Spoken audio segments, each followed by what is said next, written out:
Tahimik ang baryo ng San Roque sa probinsya ng Capiz. Tila payapang pamayanan na may malalawak na palayan, kuliglig na humuhuni sa gabi at mga alingasngas ng baboy sa mga koral tuwing dapit hapon. Ngunit sa ilalim ng katahimikan, may lihim itong inaalagaan. Isang baryo na pinamumugaran ng mga nilalang na hindi dapat manatili sa piling ng tao. Mga aswang na nag-aanyong karaniwan sa araw, ngunit nagbabalik sa tunay na anyo kapag dilim na ang paligid. Isang araw, dumating ang isang estranghero. Payat ngunit matipuno, may bitbit na sako at sombrerong buri na animoy magsasaka mula sa kabilang bayan.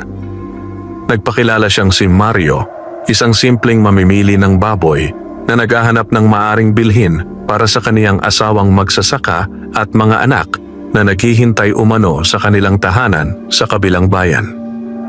Sa unang tingin, wala siyang kakaiba, ngunit sa ilalim ng kaniyang damit ay nakatago ang mga anting-anting na kumikislap tuwing tinatamaan ng sinag ng araw.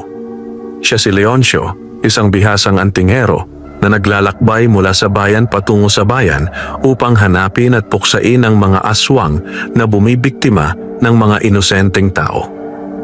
Habang siya'y naglalakad papasok sa baryo, ramdam niya ang malamig na simoy ng hangin na tila ba may kasamang bulong ng mga kaluluwa.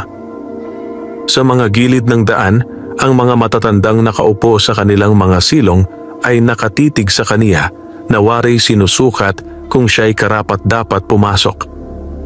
Ang ilang mga bata ay hindi makapagsalita at tila natatakot sa presensya ng estranghero. Napansin din niyang kakaiba ang itsura ng mga baboy na nasa mga koral, matataba at tila napakakintab ng balat, ngunit ang kanilang mga mata ay animoy may pagkamata ng tao, waring may malay at nakamasid sa kaniya. "Magandang hapon po, mga kabarangay," magalang na bati ni Leoncio habang ngumingiti. Ngunit sa loob-loob niya, nakaamba na ang kaniyang mga panalangin at orasyon, handang gamitin kung sakaling ang mga ngiting ibabalik sa kaniya ay magbago ng anyo. May lumapit na isang matandang lalaki, payat, kuba, ngunit may titig na matalim. "Mamimili ka raw ng baboy, iho?" tanong nito na may halong ngiti, ngunit malamig ang dating. "Opo," sagot ni Leoncio. "Naghahanap po ako ng maaring alagaan at katayin din kapag may pista."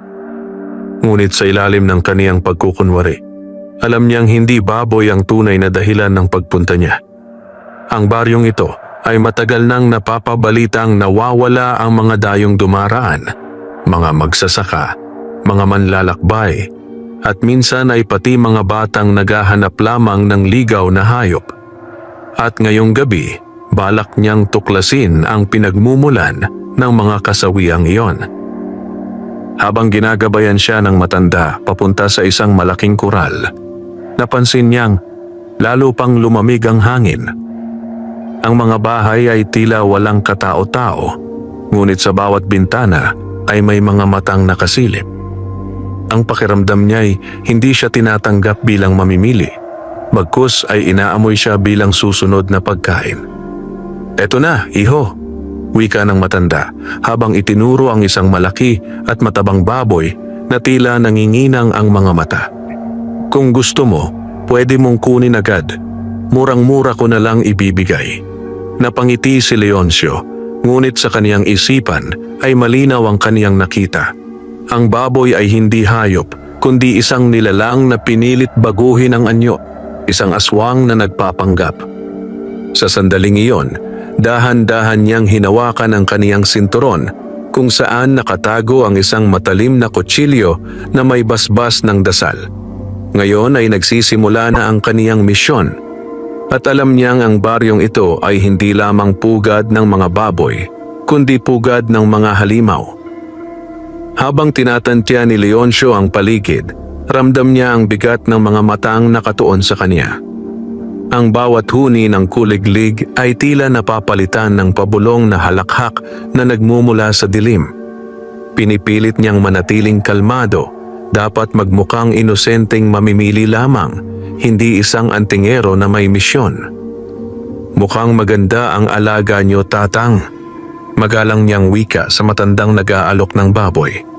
Magkano po kaya ito? Ngumisi ang matanda. Kung pera lang, mura lang ito. Pero may kondisyon bahagya nitong inilapit ang mukha kay Leoncio. At sa sandaling iyon ay naamoy niya ang kakaibang baho.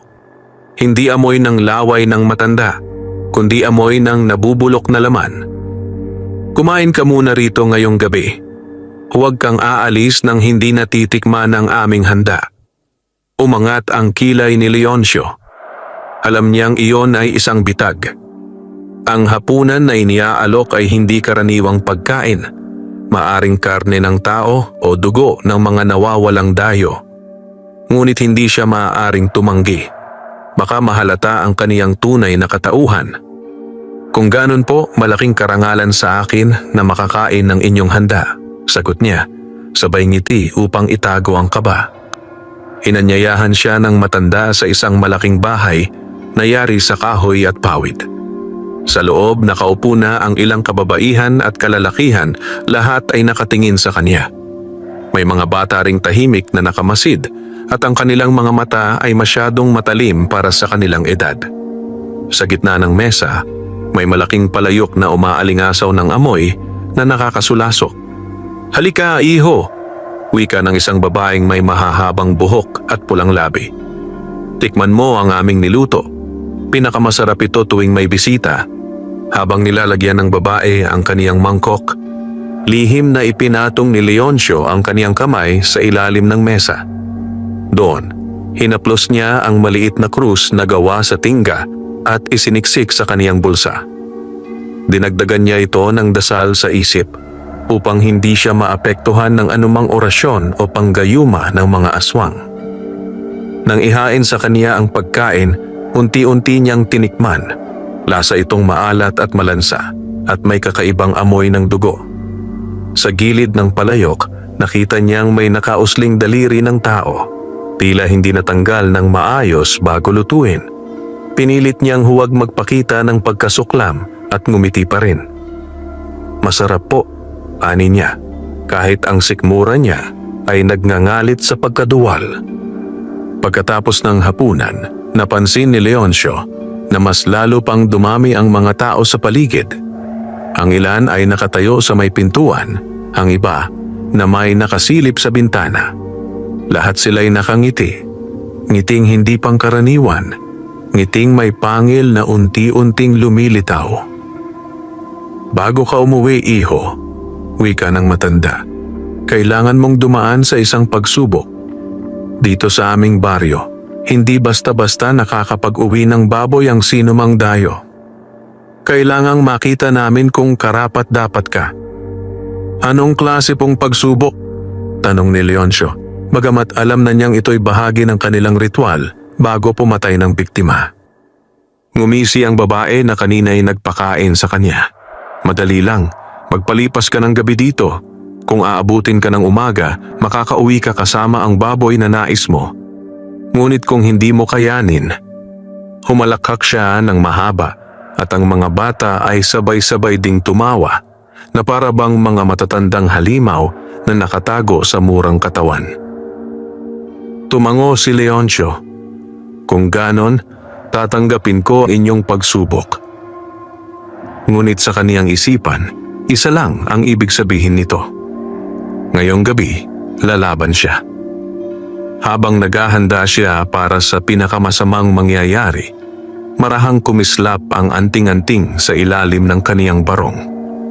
Para bang nararamdaman nito ang paparating na dugo at dilim.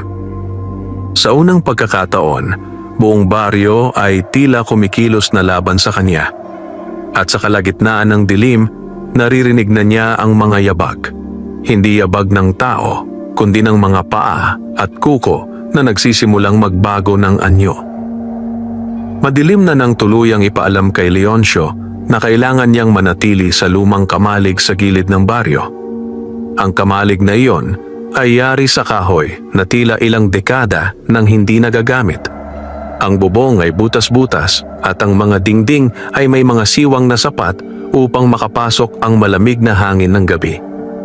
Doon siya pinatulog ng mga taga-baryo at bago siya iwan ng matanda, May sinabi itong nakapangangatog ng kalamnan.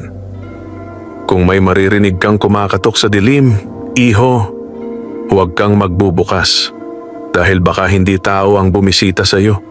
Pagkasabi nun, naglakad na ang matanda palayo. Iniwan si Leoncio na nakatitig sa paligid na unti-unting nilalamon ng kadiliman. Alam ni Leoncio na ang baryo ay hindi ordinaryong lugar. Habang may kaunting oras pa bago sumapit ang hating gabi, inilabas niya ang ilang gamit mula sa kaniyang sako. Isang krus na yari sa tingga, pinanday ng isang albularyo mula sa antik. Pulbos na abo mula sa sinunog na dahon ng sampalok na pananggalang laban sa masasamang espiritu. At ang kaniyang pinagkakatiwalaan, ang balisong na may ukit na orasyon sa talim. Ipinahid niya sa paligid ng kamalig ang abo, bumuo ng bilog na pananggalang. Sa gitna nito, nagdasal siya ng taimtim. Inuusal ang orasyon kabal na itinuro sa kaniya ng kaniyang yumaong maestro. Dahan-dahan, naramdaman niya ang init ng kaniyang anting-anting na nakasukbit sa dibdib. Diyos ko, bulong niya, bigyan mo ako ng lakas. Ang mga nilalang na ito'y niloloko ang mga inosente. Huwag mong hayaan na ang dugo ng tao ay patuloy nilang makain. Pagsapit ng hating gabi, nagsimula na ang unang pagsubok. Sa unay katahimikan lang. Tanging kuliglig at alingaw-ngaw ng hangin sa bubong ang maririnig. Ngunit makalipas ang ilang minuto, isang mahina ngunit mariing katok ang umalingaw-ngaw sa pinto ng kamalig. Tok! Tok! Tok! Mario. Isang boses ng babae ang tumawag mula sa labas. Buksan mo, ako ito. May dala akong pagkain, baka nagugutom ka. Ngunit alam ni Leoncio ang totoo. Ang boses ay hindi totoong tao. Sa halip, ito'y tinig ng isang mangkukulam na aswang na hinagaya ang tinig ng mga taga-baryo. Hindi siya nagsalita. Tahimik lang siyang nakatitig sa pinto, mahigpit ang hawak sa kaniyang balisong. Maya-maya'y nag-iba ang boses. Mula sa malambing na babae, naging matinis at parang nagmumula sa ilalim ng lupa. Buksan mo, bago ako pumasok ng sapilitan. Sa siwang ng dingding, nasilayan ni Leoncio ang mga mata ng nilalang, mapupula, tila nag-aapoy. Ang mahahabang kuko nito ay kumakaskas sa kahoy ng pinto, nagiiwan ng malalalim na gasgas. Kasabay ng pag-ikot ng orasyon sa kaniyang balisong, biglang kumidlat sa langit. Sa kislap ng liwanag, nakita niya ang buong anyo ng nilalang. Isang babae na may mahabang buhok, ngunit ang balat ay kulay abo. Ang ngipin ay matatalim at ang dila ay mahaba at dumidila sa gilid ng pinto. Hindi mo ako malilinlang, bulong ni Leoncio. Kung gusto mo akong pasukin, subukan mo. Isang malakas na hampas ang gumulat sa buong kamalig. Pumulusok ang nilalang, winasak ang pinto at sabay-sabay na pumasok ang malamig na hangin. Umalingaw-ngaw ang nakabibinging hiyaw ng aswang habang nagtatalo nito papasok sa loob. Ngunit bago pa man ito makalapit, ihinagis ni Leoncio ang pulbos na abo sa mukha ng nilalang. Bigla itong sumigaw, napaso ang balat na parabang dinilaan ng apoy. Sigaw ng halimaw habang nag-aalab ang mga mata sa galit. Mabilis na tumindig si Leoncio, hinugot ang balisong at umatake. Sa unang galaw, tinaga niya ang balikat ng halimaw. Dumugo ito ng itim na likido na umalingasaw ng amoy bulok.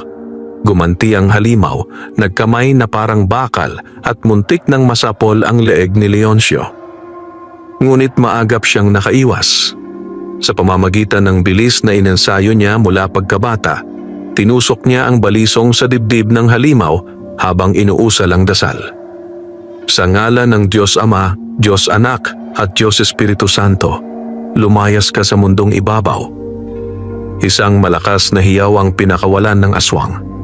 Nangisa ito, nanginginig ang katawan at sa huli bumagsak sa sahig, nagiging abo hanggang sa tuluyang naglaho. Pagbagsak ng halimaw, muling bumalik ang katahimikan. Ngunit sa labas ng kamalig, naririnig ni Leoncio ang iba't ibang yabag, mga halakhak at bulungan ng iba pang aswang na nakapaligid. Hindi pa tapos ang laban. Isa pa lang iyon, bulong niya habang pinupunasan ang talim ng balisong. At alam kong mas marami pa silang susubok ngayong gabi. Matapos ang unang laban, nanatiling nakatayo si Leoncio sa gitna ng kamalig. Sa kaniyang paligid, kumikislap pa rin ang abo at abo mula sa sinunog na halimaw. Ngunit sa labas, mas malinaw na ang mga yabag. Hindi na iisa, kundi marami. Naroon ang mga paos na halakhak, ang sabayang pagaspas ng mga pakpak, at ang alingaungaw ng mga tinig na nagmumula sa iba't ibang panig. Parang buong baryo'y nagsama-sama upang saksihan ang pagbagsak ng kanilang unang kasama. Hindi ka makakaalis dito ng buhay, Dayo. Bulong ng isang boses mula sa dilim. Mula sa mga siwang ng dingding, nasilayan ni Leoncio ang iba't ibang anyo ng mga halimaw. Isang matandang lalaki na unti-unting humahaba ang mga ngipin at nagiging parang aso. Dalawang kababaihan na ang mga mata ay kumikislap sa dilim, at mula sa kanilang bibig ay lumalabas ang mahahabang dila na parang ahas.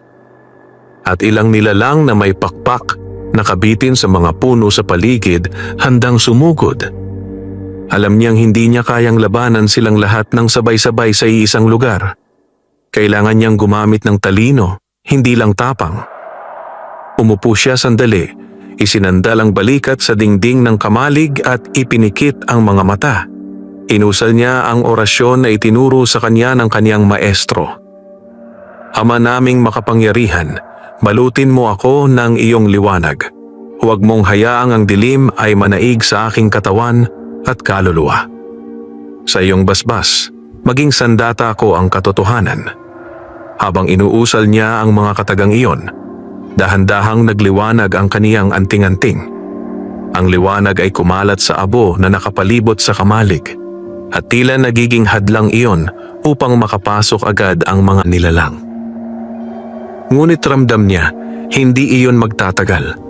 Ang lakas ng baryong ito ay masyadong kakaiba, tila may pinagmumulan na mas malalim kaysa sa mga karaniwang aswang na kaniyang nakalaban noon. Isang malakas na sigaw ang umalingaw-ngaw at sabay-sabay na umatake ang mga nilalang. Unang bumagsak ang dalawang aswang na may pakpak, winasak ang bubong ng kamalig.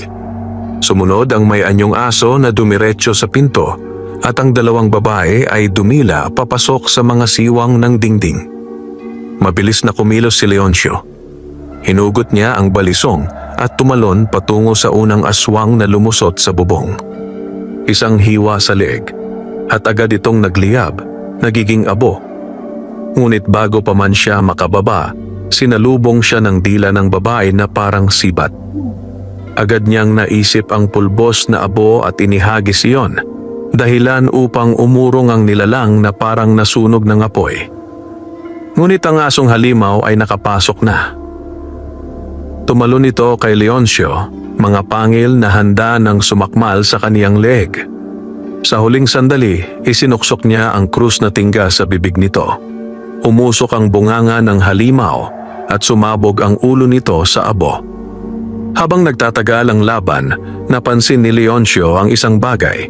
Bawat halimaw na kaniyang napapatay ay muling nagbubuga ng usok na umaakyat sa hangin. At sabay-sabay na tila hinihigop ng isang malaking puno sa gitna ng baryo. Napatitig siya roon mula sa siwang ng dingding. Isang punong balete na napakalaki, ang mga ugat ay nakalabas at nakabalot sa mga bahay sa paligid. Doon napupunta ang lahat ng usok, tila iyon ang ugat ng kanilang kapangyarihan. Balete, bulong ni Leoncio. Iyon pala ang kanilang pinagmumulan. Kung hindi ko sisirain iyon, patuloy silang dadami. Ngunit bago pa siya makalabas upang sugurin ang balete, muling nagsama-sama ang mga halimaw. Sa bawat sulok ng kamalig ay may umaatungal, kumakaskas at humahampas.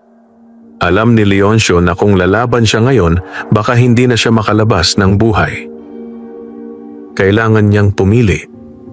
Lumaban ng todo rito sa kamalig at tapusin ang lahat ng umatake. O tumakas patungo sa balete upang wakasan ang pinagmumulan ng kasamaan. Muli niyang hinigpitan ng hawak sa balisong. Ramdam niya ang bigat ng desisyon.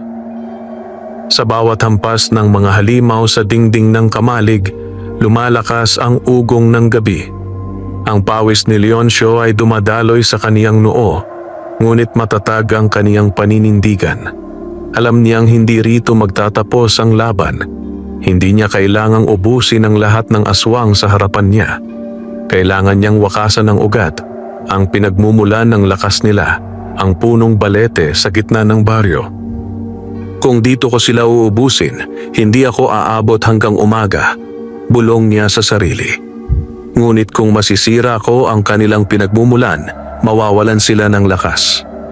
Kaya't mabilis niyang kinalas ang isang maliit na sisidlan mula sa kaniyang baywang, isang bote ng langis na may halong dasal, ginawa ng kaniyang maestro.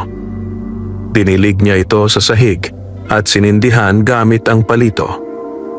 Agad na kumalat ang apoy sa loob ng kamalig. Umalingaw-ngaw ang malalakas na hiyaw ng mga halimaw sa labas. Ang mga ito ay napaatras, pansamantalang natakot sa apoy na pumapalibot. Samantalang si Leoncio ay tumalon palabas ng bintana, dala ang balisong at krus na tingga. Pagbagsak niya sa damuhan, mabilis siyang tumakbo patungo sa gitna ng baryo kung saan naroroon ang punong balete. Ngunit hindi siya nakalayo. Isa-isang bumagsak mula sa itaas ang mga aswang na may pakpak, sinasara ang kaniyang daraanan. Sa kaliwa, isang halimaw na may malaahas na katawan ang gumagapang. Sa kanan naman, may isang matandang babae na lumilipad gamit ang kaniyang dila na parang lubid. Pinakawalan ni Leoncio ang isang dasal, sabay hagis ng abo sa ere. Ang aboy naging ulap ng liwanag at pansamantalang nabulag ang mga aswang. Ginamit niya ang pagkakataon upang makalusot, bagamat ilang kuko ang tumama sa kaniyang balikat, nag-iwan ng sugat na malalim. Hindi ako titigil, bulong niya habang dumadaloy ang dugo. Maya-maya ay tumambad sa kanya ang napakalaking puno. Ang balete ay tila may sariling buhay. Ang mga ugat nito ay nakapulupot sa mga bahay at mula sa bunganga ng puno ay lumalabas ang usok ng mga napapatay na halimaw. Sa bawat paghinga ng puno, naririnig niya ang mga tinig ng mga kaluluwang inalipin ng baryo. Dito kayo humuhugot ng lakas, anya. Dito rin matatapos ang inyong kasamaan. Lumapit siya, ngunit bago pa man niya maabot ang puno, lumitaw mula sa mga ugat ang isang dambuhalang anyo, isang supremo ng mga aswang. Ang katawan nito'y malaki, balot ng makakapal na kaliskis at ang mukha ay pinaghalo ng tao at baboy. Ang mga mata nito'y kumikislap na pula at ang tinig ay umaling-aw-ngaw na parang kulog. Dayo, hindi ka makikialam sa aming pamumuhay. Ang dugo ng mga inosente ay amin at ang punong ito ang aming kanlungan. Humugot ng hininga si Leoncio. Wala nang atrasan. Tinindigan niya ang sugatang balikat, itinaas ang balisong, at sinambit ang pinakamalakas na orasyon na alam niya. Sa ngalan ng kataas-taasan, ang liwanag ang magbubunyag ng iyong kasamaan. Sumugod ang halimaw, umaatungal na parang libo-libo ang boses. Mabilis na sinalubong ni Leoncio ang dambuhalang kamay nito, sinaksak ng balisong at bumulwakang itim na dugo. Ngunit hindi iyon sapat. Ang sugat ay agad na nagsara. Hindi ka basta-basta mapapatay, bulong ni Leoncio, ngunit may paraan. Muli niyang inihanda ang krus na tingga, itinapat sa balete at ipinasok ang lahat ng dasal na kaniyang natutunan. Ang puno'y umuga. Ang mga aswang sa paligid ay nagsigawan. at ang Supremo'y nagngangalit habang patuloy na sumusugod sa kanya. Ngayon, si Leoncio ay nakaharap sa pinakamalakas na halimaw ng baryo sa ilalim ng puno na pinagmumulan ng kanilang lakas. Ang apoy mula sa kamalig ay nakikita pa rin sa malayo at ang buong baryo ay tila nakapalibot na upang saksihan ang laban. Sa kaniyang puso, alam niyang ito na ang simula ng pinakamatinding pagsubok sa kaniyang pagiging antingero. Humahango si Leoncio, hawak ang kaniyang balisong na kumikislap sa liwanag ng buwan. Sa harapan niya ay nakatayo ang dambuhalang supremo ng mga aswang, ang tagapag-ingat ng punong balete at pinagmumulan ng kasamaan ng baryo. Ang katawan nito'y kasing laki ng kalabaw, may mga kaliskis na parang bakal, at ang bibig ay puno ng matutulis na pangil. Sa bawat hinga nito, lumalabas ang mabahong usok na may halong dugo at laman ng mga biktima. Isang malakas na dagundong ang pinakawalan ng Supremo, sabay hampas ng dambuhalang kamay. Halos mabuwal si Leoncio, ngunit mabilis siyang nakaiwas. Tumalon siya sa gilid, sabay tadyak sa ugat ng puno at ginamit iyon para umakyat sa balikat ng halimaw. Mabilis niyang isinaksak ang balisong sa leeg ng Supremo. Ngunit sa halip na dumugo, ang sugat ay agad nagsara, parang walang nangyari. Ngumisi ang halimaw at biglang sinunggaban si Leoncio. Nahulog siya sa lupa at muntik nang masapol ng matalim na kuko na kumayod sa damuhan, nag-iiwan ng malalim na hiwa sa lupa. "Walang silbi ang mga sandata mo laban sa akin," sigaw ng Supremo. "Ako ang ugat ng aming lahi dito. Ang dugo ng bawat kaluluwa'y nananalaytay sa akin." Habang humahakbang paatras, mabilis na inusal ni Leoncio ang isang orasyon na matagal niyang iningatan para lamang sa mga pinakamalalakas na nilalang. Sa ngalan ng kataas-taasan, sa liwanag ng apoy ng kalangitan, pawiin ang dilim sa nilalang na ito. Kumikislap ang anting-anting sa kaniyang dibdib. Ang liwanag ay kumalat, naging tila apoy na bumabalot sa kaniyang katawan. Pansamantalang natigilan ng Supremo na paatras ng bahagya, ngunit hindi ito nagtagal. Muling umatake, mas mabagsik, mas mabilis. Habang nagtatagal ang laban, bumalik sa isipan ni Leoncio ang kaniyang nakaraan. Noong siya'y isang binatang sakitin at halos mamatay dahil sa atake ng mga halimaw. Ang kaniyang ama, isang albularyo, ang nagligtas sa kaniya gamit ang unang anting-anting na kaniyang tinanggap. "Anak," paalala ng kaniyang ama noon, "huwag mong kalilimutan. Ang anting-anting ay walang saysay kung wala ang iyong pananalig. Kapag dumating ang oras na haharap ka sa kasamaan, tandaan mong higit na makapangyarihan ang dasal kaysa sa bakal." Muling tumibay ang loob ni Leoncio. Hindi sapat ang balisong lamang, kailangan niyang pagsamahin ang dasal at tapang upang magtagumpay. Habang patuloy na umaatake ang Supremo, napansin ni Leoncio ang balete sa likuran nito. Bawat sugat ng Supremo ay muling naghihilom dahil sa lakas na nanggagaling mula sa punong iyon. "Kung hindi kita mapapatay ng direkta," bulong niya, "sisirain ko ang pinagmumulan mo." Mabilis siyang tumalon sa gilid, iniwasan ang malakas na hampas ng halimaw at sinugod ang puno. Isinaksak niya ang krus na tingga sa ugat ng balete, sabay-saboy ng langis na may dasal. Biglang umuga ang buong baryo. Ang mga bahay ay tila gumalaw at ang mga aswang sa paligid ay nagsisigawan, nagwawala at nagkakagulo. "Walang hiya kang dayo," sigaw ng Supremo, sabay hampas ng dalawang kamay upang lapain si Leoncio. Ngunit bago siya masapol, pinakawalan ni Leoncio ang natitirang abo sa kaniyang bulsa at winasak ang paligid ng ugat gamit ang apoy. Nagliyab ang balete at kasabay noon ay sumigaw ang Supremo ng malakas na hiyaw na ikinayanig ng buong baryo. Ang balat nito ay nagsimulang magbitak at mula roon ay lumalabas ang itim na usok. Ngunit hindi pa tapos ang laban. Sa halip na mamatay, lalo pang lumaki ang halimaw Ang ulo'y nagmistulang baboy na may 3 sungay at ang mga kamay ay mas lumaki pa. Kung gusto mo ng laban, umatungal ito. Dito ka mamamatay. Hawak ang balisong na kumikislap at ang anting-anting na umaalab sa kaniyang dibdib, muling hinarap ni Leoncio ang pinakamalakas na nilalang na kaniyang nakaharap. Sa ilalim ng naglalagablab na balete, nagbabadya na ang pinakamatinding engkwentro ng kaniyang buhay. Naglalagablab ang punong balete at ang buong baryo ay parang gumuho sa sigaw ng mga aswang. Habang humaharap si Leoncio sa dambuhalang supremo, nagsulputan ng iba pang nilalang mula sa bawat sulok ng baryo. Parang langgam na sabay-sabay lumabas mula sa kanilang lungga. Mga bata na ang mga matay kumikinang na pula, mga babae na ang buhok ay humahaba at kumakapit sa lupa na parang mga galamay, mga lalaki na nagiging hayop na may pangil at kuko. Lahat sila'y sabay-sabay na sumugod upang ipagtanggol ang kanilang supremo. Sa isang iglap, napaligiran si Leoncio. Ang mga aswang ay umaatungal, naglalaway, at sabay-sabay na tumalon patungo sa kaniya.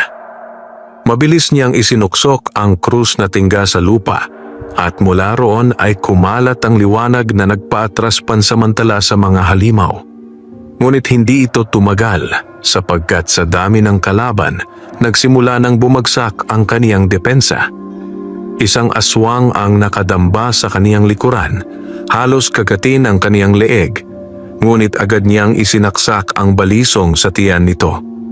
Bumulwak ang maitim na dugo at nagliyab ang katawan ng halimaw hanggang sa maging abo. Ngunit kasunod noon ay 3 nilalang ang sabay na sumugod.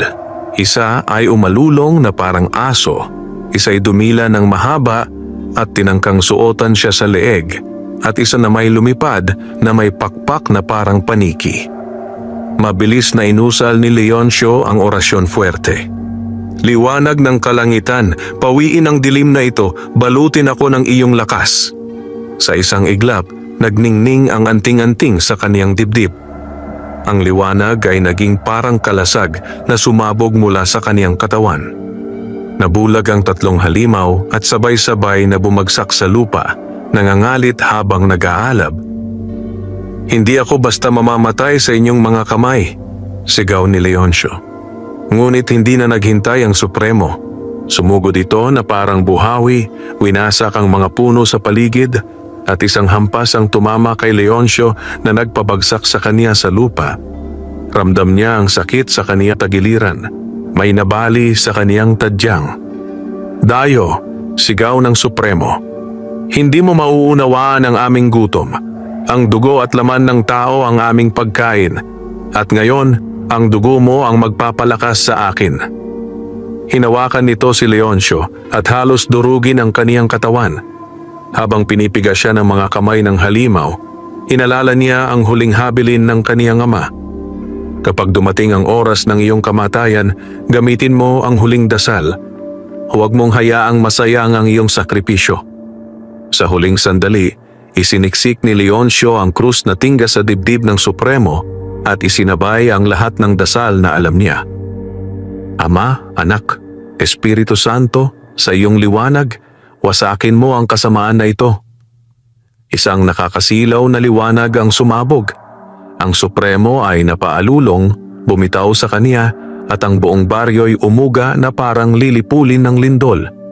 Ang mga aswang sa paligid ay nagsisigawan, nagkikisay, at isa-isang nagiging abo. Ngunit kahit nagliliyab na ang katawan, hindi pa rin tuluyang bumabagsak ang supremo. Sa halip, lalo pa itong nagngangalit, ang balat ay nagbibitak at ang dugo'y umaagos na parang ilog. Hingal na hingal si Leoncio, duguan, halos wala ng lakas. Ngunit alam niyang isang huling pagsugod ang kailangan. Kung hindi niya tatapusin ngayon ang supremo, siya ang mamamatay. Kung mamamatay man ako, bulong niya, hahatakin kitang kasama. Itinaas niya ang balisong kumikislap sa huling liwanag ng anting-anting at sumugod patungo sa dibdib ng halimaw.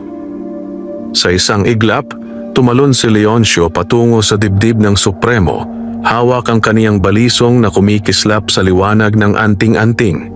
Sinaksak niya ito ng malalim, ngunit sa halip na bumagsak agad, nagngangalit lalo ang halimaw. Sumabog ang dugo nitong kulay itim, mainit at malagkit, na dumapo sa katawan ni Leoncio at nagdulot ng hapdi na parang sinusunog ang kaniyang balat. Napaatras siya, halos mabitawan ang kaniyang sandata, ngunit pinilit niyang kumapit. "Hindi ka basta-basta makakatakas, Dayo!" Sigaw ng Supremo habang hinawakan siya sa bewang at itinaas na parang laruan. Sa lakas ng Supremo, ibinato siya nito sa puno ng balete. Bumagsak si Leoncio, nabali ang isa pang tadyang at bumalot ang dugo sa kaniyang bibig. Nanginig ang kaniyang mga tuhod, halos hindi na siya makatayo. Sa paligid, ang iilang aswang na hindi pa nagiging abo ay nagsimulang sumugod muli, mga matang kumikislap, mga bibig na puno ng pangil. Ngunit nang makita nila ang Supremo na sugatan at ang balete na nagliliyab, nagatubili silang lumapit. May ilan pa ring tumalon, ngunit agad silang natupok ng liwanag na unti-unting lumalabas mula sa krus na nakabaon sa ugat ng puno. Habang nakaluhod at halos mawalan ng hininga, tumingala si Leoncio sa langit. "Panginoon," bulong niya, "kung ito man ang aking huling laban, huwag mong hayaang manatiling malakas ang kasamaan dito. Gawin mong handog ang aking buhay kapalit ng paglaya ng mga inosente." Kahit halos wala ng boses, inusal niya ang orasyon final. "Liwanag ng Diyos, apoy ng Espiritu, ibaba mo ang iyong lakas dito. Kung ako'y babagsak, hatakin mo rin ang kadiliman sa aking huling paghinga." Biglang kumulog. Ang langit ay nagdilim at isang kidlat ang bumagsak direkta sa punong balete.